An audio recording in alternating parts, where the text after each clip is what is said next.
হাসিনাকে পালিয়ে যেতে বাধ্য করা হয়, হাসিনা পালিয়ে যেতে বাধ্য হয় না। আমরা হাসিনার পতন ঘটিয়েছি বলতে হবে, ফ্যাসিবাদী হাসিনার পতন হয়। ঠিক পালিয়ে যেতে বাধ্য করায় কোনো প্যাসিভ কথা বলা যাবে না, এখানে একটি নাই করে জাহান্নামে পাঠিয়ে দিয়েছে। এর মানে কি এইটা যে বিচারিক হত্যাকাণ্ড বললে জামাতের যেই নেতাদের ফাঁসি হয়েছে তারা যদি একটা অ্যাডভান্টেজ পেয়ে যায় কিনা, আপনারা কি সে ভয় থেকে বিচারিক হত্যাকাণ্ডের কথা বলেন নাই? প্লিজ এটা আপনাদেরকে বন্ধ করতে হবে। এবার বন্ধুরা, ঘোষণাপত্রের ফিডব্যাকের পরে অত্যন্ত গুরুত্বপূর্ণ কথা আপনাদের সাথে জুলাই সনদ নিয়ে আমরা প্রত্যাশা করছি আগামী কয়েকদিনের মধ্যে জুলাই সনদ স্বাক্ষরিত হবে। নাম্বার 1, এই ঘোষণাপত্রে আপনারা যেরকম ভুজুং বাজুং দিয়ে জাতিকে বুঝাইছেন, আপনারা এই জুলাই সনদে সর্বশেষ বলেছেন, আমার হাতে প্রধান উপদেষ্টা মহোদয় 5ই আগস্ট একটি দীর্ঘ বক্তৃতা করেছেন। এই বক্তৃতার পুরো কপি আছে। এই বক্তৃতা অনুযায়ী উনি বলেছেন শীঘ্রই জুলাই সনদ বাস্তবায়ন হবে। এই জুলাই সনদের জন্য 19টা মৌলিক সংস্কারে সবাই ঐক্যমত্য পোষণ করেছে। এরপরে যে কথাটা আর বলা হয় না, এই 19টা ঐক্যমত্যের মধ্যে বিএনপি বলেছে তার মধ্যে 10টাই তারা নোট অফ ডিসেন্ট দিয়েছে। তো নোট অফ ডিসেন্ট কি? নোট অফ ডিসেন্ট হলো আপাত দৃষ্টিতে আমি এটা মাইনে নিলাম, কিন্তু আমি আসলে এইটার সাথে একমত না। তাহলে বিএনপি এই 19টার মধ্যে যেই 10টা নোট অফ ডিসেন্ট দিছে, সেই 10টাই তো মোস্ট সিগনিফিকেন্ট জায়গা। ঠিক। তাহলে বিএনপি সরকার গঠন করার পরে এর একটাও যদি বাস্তবায়ন না করে, তাহলে আমরা কেমনে বিএনপিকে ধরবো বলেন? মানে এর আইনি বাধ্যবাধকতা কোথায়? বিএনপি তো তখন বলবে, কেন ভাই, আমি তো বলেই দিয়েছি স্বাক্ষর করার সময় যেখানে আমার দ্বিমত আছে, এখন আমি এটা পারতেছি না বাস্তবতায়। মজার ব্যাপার বলি, সরকারের কয়েক জায়গায় জিজ্ঞেস করেছি, বলেন তো 19টা মৌলিক সংস্কারের মধ্যে আপনাদের কাছে একটা মোস্ট সিগনিফিকেন্ট কোনটা?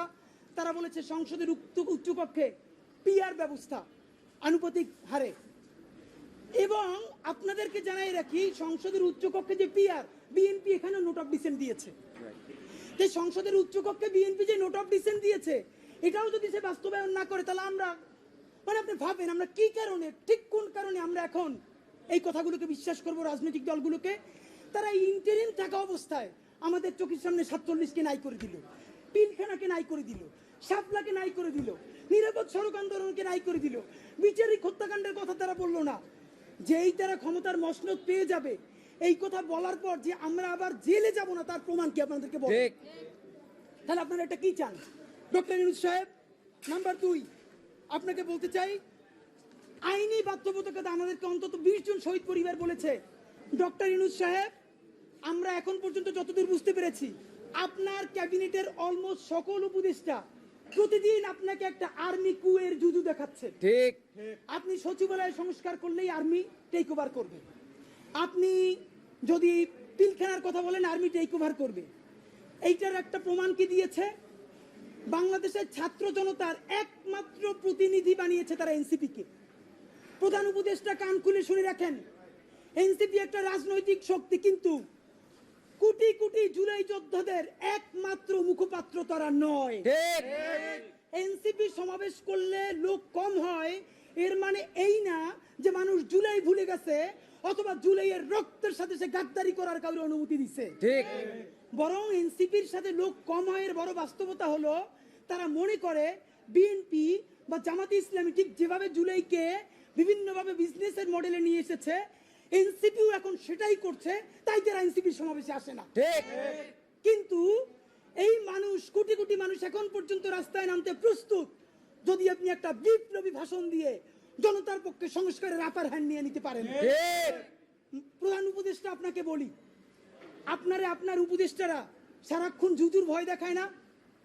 আপনারে বলি, একটু কান দিয়ে শুনেন, যদি ওয়াকার সাহেবের এবং আর্মি জেনারেলদের সাহস থাকে, আই রিপিট, সাহস থাকে, একটা কুক ওইদিকে দেখাইতে বলেন। ভাইরা, ব্যাপারটা এমন না, লিথাল উইপেন যখন চলে তখন পুলিশের উইপন আর আর্মির উইপেনের পার্থক্য থাকে না, প্রত্যেকটাই জীবন কাইরে নেয়। এই মাত্র একটা বছর আগে আমাদের হাজারো হাজারো শহীদ যেই গুলিতে শহীদ হয়েছে, এর চেয়ে দামি গুলি তো আর আর্মি আমাদের উপরে ব্যবহার করতে পারবে না। আপনি মনে রাখেন, এই ওয়াকার সাহেব অথবা আর্মি যদি কোনো কু করার চেষ্টা করে, জনগণ গিয়া ক্যান্টনমেন্টের ইট খুঁজে নিয়ে আসবে। ইট, একটা ইট ক্যান্টনমেন্টে আস্থা থাকবে না, আপনি যাইকে রাখেন। আপনি কারে ডরান? আপনি ভোট নেন, মিনিমাম 100 রিক্সাওয়ালার সাথে কথা বলেছি গতকাল পর্যন্ত, প্রত্যেকে বলে এই উপদেষ্টাদেরকে তারা বিশ্বাস করে না, কিন্তু ইনুস বেড়া ভালো। এর মানে সারা বাংলাদেশের জুলাই যোদ্ধারা, জুলাইয়ের পক্ষের শক্তিরা আপনার মুখটা দেখা এখন পর্যন্ত এই সরকারের একটা হাত ধরে রাখছে। কিন্তু এই উপদেষ্টাদের কেউ কেউ ইতিমধ্যে রাজনৈতিক দল যারা সামনে ক্ষমতায় আসবে তাদের সাথে নেগোসিয়েশন করে কেউ সামনে আইনমন্ত্রী হবে, কেউ অন্যান্য মন্ত্রী হবে, কি কি হবে এইটা পাকাপোক্ত কইরা এখন তাদের জবানে আমাদের ঘোষণাপত্র লিখে দেয়। ঠিক। এখন সেই ক্ষমতায় যারা আসবে সেই দলের মুখপাত্র হয়ে তারা এই সরকারের মধ্যে কাজ করে। প্রধান উপদেষ্টা, আপনার একটা কথা বলি, আমরা আগেও বলেছি এই সরকারের সকল উপদেষ্টার এক পা অন্য দেশে, বিপদ হইলে ভাইগে যাবে, কিন্তু আমরা দৃঢ়ভাবে বিশ্বাস করি আপনি ভাগবেন না। এর প্রমাণ, আপনি যদি ভাগতেন পৃথিবীর কোন দেশ আপনারে রাখতে চায় না বলেন? তাহলে হাসিনার আমলেও 10 তলা বিল্ডিং বাইয়া আপনার আদালতে হাজিরা আপনি দিতে আসতেন না। ঠিক। আপনি তখনই বিদেশ থাকতে পারতেন। আপনি এই দেশে থাকতে চান বলেই আপনি আসছেন, আমরা বিশ্বাস করতে চাই। মাননীয় প্রধান উপদেষ্টা, আপনি বাঁচবেন কয়দিন বলেন? আপনার এত বয়স হয়েছে, বাংলাদেশের গড়ায় উঠছে প্রায় 20 বছর বেশি বাঁচছেন। আমার বাপে 63 বছর বাঁচছে, তার চেয়ে আপনি প্রায় 20 বছর বেশি। মাঝে মধ্যে মৃত্যু অধিক। মাননীয় প্রধান উপদেষ্টা, ঠিক। আপনি যখন একটা গবেষণা করেন 40 মিনিটের বক্তৃতা, রিক্সা চালক, ভ্যান চালক, সবজি বিক্রেতা, বিশ্ববিদ্যালয়, এইবার যে আপনার এই বাংলাদেশের পক্ষে হৃদয় নিংড়ে ভালোবাসা, আপনি যখন বক্তৃতা করেন আপনার চেহারা আর্টিফিশিয়াল ছাপ, ইদানিং আপনি স্ক্রিপ্ট দেখে দেখে বক্তৃতা করেন, এগুলো আমরা চাই না। মাননীয় প্রধান উপদেষ্টা, আপনার অন্তরে যা আছে, আপনারা যে বাধ্য করে তার কথা বইলে দেন না। আপনারা কি করবে বলেন? আপনারা খুন করবে? আপনি প্রায় 80 বছর বাঁচছেন, আর কয় বছরই বা বাঁচবেন? আপনি কি করে? আপনাকে যদি হত্যা করা হয়, কিন্তু সেই রক্তের বিনিময়ে যদি আপনি শহীদদের রক্তের বিনিময়ে নতুন বাংলাদেশ গড়ে যেতে পারেন, আগামী 1000 বছর বাংলাদেশের মানুষ নামাজে প্রার্থনায় আপনার জন্য শুধু দোয়া করবে। ঠিক। বুড়ো মানুষটা থেকে শুরু করে শিশু আপনার বক্তৃতা শুনে মাননীয় উপদেষ্টা কতক্ষণ জানেন? যতক্ষণ আপনি জুলাইয়ের জবানে কথা বলেন। কিন্তু যেই রাজনৈতিক দলের কাছে কোন ধরনের সংস্কার ছাড়া আপনি নির্বাচনের কথা বলতেছেন, আপনি কি কি বলছেন আপনার একটু পইরা শুনাই। আপনার ঘোষণাপত্র থেকে অল্প কয়েক জায়গা মার্ক করে নিয়ে আসছি। মাননীয় প্রধান উপদেষ্টা, আপনি বলছেন যে সামনের নির্বাচনে, এবারের নির্বাচন যেন আনন্দ উৎসবের দিক থেকে, শান্তি শৃঙ্খলার দিক থেকে, ভোটার উপস্থিতির দিক থেকে, সৌহার্দ্য আন্তরিকতার দিক থেকে দেশের ইতিহাসে স্মরণীয় হয়ে থাকে, এই সকল আয়োজন করা হবে। মাননীয় প্রধান উপদেষ্টা, 6 মাস বাকি আছে। এই 6 মাসের মধ্যে আপনি এই উদযাপন কেমনে করবেন? নির্বাচন শুরু হইতে পারে না, এর মধ্যে মানুষকে হত্যা করতেছে রাজনৈতিক দল একটা আরেকটারে। তাহলে এই আমলা, এই পুলিশ, যেই পুলিশ রাজনৈতিক দলের ছত্রছায়া আবার হত্যাকাণ্ড ঘটাবে, আপনি তারা দিয়ে কেমনে পারবেন? প্লিজ আপনার এই বৃদ্ধ কাঁধে রাজনৈতিক দলগুলোর বন্দুককে রাখতে দিয়েন না। আপনি না পারলে কুইট করেন, ওরা নিজেরা বুঝে খাক। কিন্তু রাজনৈতিক দলের একমাত্র মুখপাত্র হইয়া বাংলাদেশের মুখপাত্র থেকে আপনি বিদায় নিয়েন না। আপনি নির্বাচনের কথা বলছেন, আমরা খুশি হয়েছি, কিন্তু ইতিহাসের স্মরণীয় নির্বাচন করার রোডম্যাপ কোথায়? বাংলাদেশের রাজনৈতিক দলগুলো আপনার সাথে মিটিং করে সামনে এসে বলে আমরা নির্বাচনের রোডম্যাপ দেখি নাই, আমরা হতাশ। ভিতরে কথা বলার চেষ্টা করলাম, আফসোস রাজনৈতিক দলগুলো এত বদমাশ কেমনে হয় ভাই? ভিতরে তারা একটা বারো ভালো করে কোনো রাজনৈতিক তারা নির্বাচনের ম্যাপ দেয় না। প্রধান উপদেষ্টারে তারা গিয়ে বলে বড় দলগুলা, ওই পেট্রো বাংলার চেয়ারম্যানটা কিন্তু আমাদের লাগবে, অমুক বিশ্ববিদ্যালয়ের ভিসি কিন্তু আমাদের লাগবে, স্বরাষ্ট্র আর জনপ্রশাসন মন্ত্রণালয়ের সচিবটা কিন্তু আমাদের লাগবে। বাইরে এসে বলে আমরা নির্বাচন না দেখে হতাশ। একই দ্বিচারিতা। তা আপনার প্রতি অনুরোধ, এই যে আপনারে বাহিরে এসে বলে যে আপনি নির্বাচন দেন না, আপনি কেন প্রেস মিট করে বলেন না বিএনপি আমার পেট্রো বাংলা চাই, জামাত আমার স্বরাষ্ট্রমন্ত্রী চাই, এনসিপি আমার কাছে জনপ্রশাসন চাই, বলে দেন। ধরেন আপনি বলে দিচ্ছেন, করবে কি? মারবে। আপনি তো এমনিও একদিন মরে যাবেন, আজীবন বাঁচবেন। আপনি বইলে দেন না, ওদের নেংতে কইলে দেন। রাজনৈতিক শক্তির আমরা পক্ষে, কিন্তু রাজনৈতিক দলের নামে নিপীড়নের পক্ষে আমরা নয়। ঠিক। বন্ধুরা আমার, আপনি আরেকটা কথা বলেছেন, এখন থেকে প্রতিদিন আলাপ করুন আপনার এলাকায় ভোটদান ব্যবস্থা কেমন হলে সুন্দর হয়, কেমন হলে আনন্দমুখর হয়, সেটা আগে থেকে ঠিক করার জন্য, নতুন বাংলাদেশের কাজ করার জন্য সেইটি আপনারা প্রস্তুতি নেন।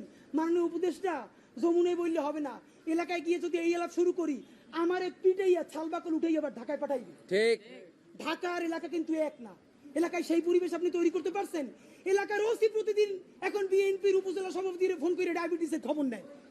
তা আমার কথা যদি বিএনপির বিপক্ষে যায়, আমার কথা যদি জামাতের বিপক্ষে চায়, তারা তো আমার দৌড়নি দিয়া কি করবে তা তো আপনি বুঝতে পারতেছেন না। প্রধান উপদেষ্টা, মাননীয় উপদেষ্টা, শেষের দিকে আপনার আর একটা কথা আপনারা বলা দরকার। আপনি এইখানে খুবই স্পেসিফিকলি বারবার নির্বাচনের যে রোডম্যাপটা দিয়েছেন, আমরা অত্যন্ত খুশি হয়েছি। আপনার হাতে সময় আছে 6 মাস। আপনাকে চূড়ান্তভাবে আমরা কয়েকটা প্রস্তাবনা দিতে চাই। নাম্বার 1, এই 6 মাসের মধ্যে আপনি একটা আপার হ্যান্ড নেবেন। সেই আপার হ্যান্ডের চূড়ান্ত কাজ আগামী 1 সপ্তাহের মধ্যে আপনি ইন্টারিম ভেঙে দেন। ঠিক। এই ইন্টারিমের অনেক উপদেষ্টা এখন সামনে কেউ বিএনপির, কেউ জামাতের, কেউ এনসিপির মুখপাত্র হইয়া তাদের দলীয় এজেন্ডাগুলো আপনার সামনে রেখে বাস্তবায়ন করবে। এইটা আপনি হইতে দিয়েন না। আপনি অতি জলদি যেই নির্বাচনটা উপহার দিতে চান তার জন্য ইন্টারিম ভেঙে দেন এবং অতি দ্রুত তত্ত্বাবধায়ক সরকার ঘোষণা করেন। এই ইন্টারিম ভেঙে দিয়া আপনি প্রধান হইয়া আপনি তত্ত্বাবধায়ক সরকার ঘোষণা করেন। আগামী 6 মাস মাননীয় প্রধান উপদেষ্টা, এটা অনেক অনেক বেশি ইনাফ, মোর দ্যান ইনাফ এই দেশে পাল্টাই দেওয়ার জন্য। আপনি কিছু বিপ্লবী সিদ্ধান্ত নেন। সেই বিপ্লবী সিদ্ধান্তের মধ্যে আপনি 1 নম্বরে বলেন যে এই দলই ক্ষমতায় আসবে ওয়াদা করতে হবে 72-এর সংবিধানকে বাতিল করতে হবে। যেই 72-এর সংবিধানের মধ্য দিয়ে বাকশাল হয়েছে, বিচারিক হত্যাকাণ্ড হয়েছে, সেই সংবিধানকে নতুন সংসদে বাতিল করে জুলাইয়ের ঘোষণাপত্রের আলোকে এবং জুলাইয়ের সনদের আলোকে নতুন সংবিধান রচনা করতে হবে। নাম্বার 2, প্রতিনিধিত্বশীল স্বাধীন পুলিশ কমিশন গঠন করতে হবে। আমরা বলেছি শুধু পুলিশ কমিশন না, কারণ এই পুলিশ যদি জানে আগামীতে বিএনপি ক্ষমতায় আসবে, জামাত ক্ষমতায় আসবে, সে হোমওয়ার্ক কইরা প্রত্যেকটা কেন্দ্র দখল করে ব্যালট ভরে দিবে, কারণ সে জানে তাহলে তার পোস্টিংটা ভালো হবে। সুতরাং আমরা চাই একটা প্রতিনিধিত্বশীল স্বাধীন পুলিশ কমিশন। এটা যদি 10 জনের মেম্বার হয়, 2 জন বিরোধী দল থেকে থাকবে, 2 জন বিশ্ববিদ্যালয়ের শিক্ষক থাকবে, 1 জন শহীদ পরিবার থেকে থাকতে পারে, এই পুরো সরকার থেকে থাকবে 5 জন, বাকি 5 জন অন্য স্টেক থেকে।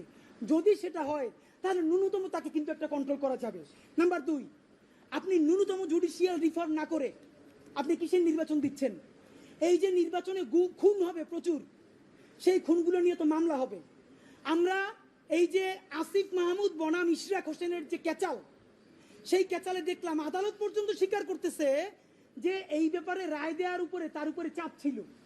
কোনো রাজনৈতিক দল ক্ষমতায় নাই, সেই অবস্থায়ও যদি আদালত বলে যে এই রায় দেওয়া তার উপরে চাপ ছিল, যখন রাজনৈতিক দল থাকবে তখন তো চাপ লাগবে না, তখন আইন মন্ত্রণালয় দিয়ে লিখে পাঠাবে, সে শুধু সাইন করে দিবে। সুতরাং আপনি জুডিশিয়াল রিফর্ম কি করলেন সেই থেকে আপনাকে স্পেসিফিকলি বলতে হবে। জনপ্রশাসন সংস্কার, সব কিছুতে একমাত্র বিসিএস প্রশাসন ছড়ি ঘুরাবে তা হইতে পারে না। আপনি ক্ষমতার ডিসেন্ট্রালাইজেশন করেন, আপনি পুলিশকে একটু ভিন্ন করেন, আপনি অন্যান্য ক্যাডারগুলোকে আরেকটু এম্পাওয়ার করেন। এই যে জনপ্রশাসন সংস্কারের মধ্যে প্রশাসকরা নিজেদেরকে প্যারালাল রাষ্ট্র ভাবে, এইটা আপনি ন্যূনতম ভেঙে দিতে না পারলে আবার তো সে আমলাতান্ত্রিক দেশ করবে। এবং আপনাকে সর্বশেষ আমরা বলতে চাই, আগামী 6 মাস আমরা আপনার কাছে অ্যাকশন দেখতে চাই। সেই অ্যাকশনটা হলো, এখন চলে আগস্ট মাস, আগস্টের মধ্যে আপনি ইন্টারিম ভেঙে দেওয়ার চূড়ান্ত রূপরেখা প্রণয়ন করেন। এতদিন বলছি আমরা বিচার সংস্কার, বিচারের কোন কোন রায়টা আসবে আপনি তা তো একটা বললেন না এই আপনার দীর্ঘ বক্তৃতার মধ্যে, কিন্তু আপনি ঠিকই নির্বাচনের সব কথা তো বললেন, থ্যাংক ইউ, আপনি এটা বলেছেন। তাহলে বিচার নিয়ে আপনি এরকম বলতেছেন না কেন? নাম্বার 2, এতদিন আমরা আগে বলেছি সংস্কার, তারপরে বলেছি মৌলিক সংস্কার, না এখন মৌলিক সংস্কারও বলি না, নির্দিষ্ট 5টা সংস্কারের কথা বলেছি। আমরা পুলিশের সংস্কার চেয়েছি, আমরা জুডিশিয়াল রিফর্মের কথা বলেছি, আমরা নির্বাচন কমিশনের যে বর্তমান প্যাটার্ন এইটা ভেঙে দেওয়ার কথা বলেছি। প্লিজ, কোন সংস্কারটা কবে হবে? নির্বাচনের আগে যদি আপনি একটা সংস্কার নিজে করে দেখাতে না পারেন, তাহলে বলেন প্রবাস থেকে লক্ষ টাকা প্লেন ভাড়া দিয়া বাংলাদেশের মানুষ কেন ভোট দিতে আসবে বলেন? সে তো জানে একটা সংস্কার আপনি করতে পারেন নাই। এই যে ভোট দিয়ে যাবে যারা ক্ষমতায় যাবে, তারা ঠিকই আগর কাটামতে সব 91 যেরকম তারা চুক্তি ভঙ্গ করেছে, চুক্তি ভঙ্গ করে আবার ফ্যাসিবাদ কায়েম করবে। শুধু শুধু সে কেন দেশে ভোট দিতে আসবে বলেন? সুতরাং আপনি যদি সত্যিকারে চান বাংলাদেশের ইতিহাসে সেটা নির্বাচন হোক, প্রবাসীরা ভোট দিক, লক্ষ লক্ষ টাকা খরচ করে মানুষ ঈদের মতো উদযাপন করুক, তাহলে ন্যূনতম কয়েকটা বিচার আপনার নির্বাচনের আগে করে দেখাতেই হবে। এই ইন্টারিমের সকল উপদেষ্টাকে বিদায় দিয়ে নতুন ফ্রেশ তত্ত্বাবধায়ক সরকার গঠন করতে হবে এবং অতি দ্রুত আপনাকে রেভলিউশনারি কিছু কাজ করে দেখাতে হবে, যাতে মানুষ বিশ্বাস করে রাজনৈতিক দলগুলো আসলেও তারা কোনো ধরনের গাদ্দারি করতে পারবে না। এবং সর্বশেষ কথা, সকল রাজনৈতিক দলের সাথে বারবার বসেন, উপদেষ্টা মহোদয়, একটা বার 1500 প্রায় শহীদ তার পরিবারের সাথে আপনার বসা দরকার হয় না? এই যে এত সংস্কার করলেন, আমাদেরকে কেন তারা ফোন করে জিজ্ঞেস করে যে এগুলো সব কি তারা না কইরেই চলে যাবে? প্লিজ জুলাই সনদ ঘোষণার আগে যা যা করতেছেন সেই রাজনৈতিক দলগুলোর একদিকে সামনে রাখেন, শহীদ পরিবারগুলোর সামনে রাখেন, তারপর বলেন যে এইটা এইটা করছি, একটু শহীদ পরিবারের কথার মূল্যায়ন করেন। এইটা যদি একটাও না করেন তাহলে কি করব? এই সরকার দুর্বল হয় সেটা করব না, আমরা নির্বাচনের বিরুদ্ধেও দাঁড়াবো না, তাহলে আবার বলবে আমরা গণতন্ত্র চাই না। আমরা যারা ক্ষমতাহীন কিন্তু জনতার জবানে কথা বলি, তারা এই নির্বাচন বয়কটের ডাক দিব। ঠিক। তখন একমাত্র যারা ক্ষমতায় এসে দুর্নীতি করবে সেই 20% মানুষ ছাড়া আপনি কোন কেন্দ্রে একটা কাক বিড়ালও খুঁজে পাবেন না। মাননীয় প্রধান উপদেষ্টা, ঠিক। জনতা শক্তিশালী না ক্ষমতা শক্তিশালী, আপনি যদি সেটা চ্যালেঞ্জ হিসেবে নিতে চান তাহলে কোনো সংস্কার ছাড়া নির্বাচন দিতে পারেন, কিন্তু শত শত যে লাশ তারা ফালাবে সেই দায়ও আপনার নেওয়া লাগবে। মাননীয় প্রধান উপদেষ্টা, আপনারে আমরা ভালোবাসি জুলাইয়ের জন্য, আপনি প্লিজ তাদের বন্দুক আপনার কাঁধে নিয়ে আপনি বিদায় নিয়েন না। আপনি জুলাইয়ের বন্দুকটা হাতে নেন, রাজনৈতিক দল আর্মিরে ডাইকে বলেন যদি আমার হেল্প করেন করেন, নইলে যা যা করছেন সব বইলে আমি বিদেশ চলে যাব।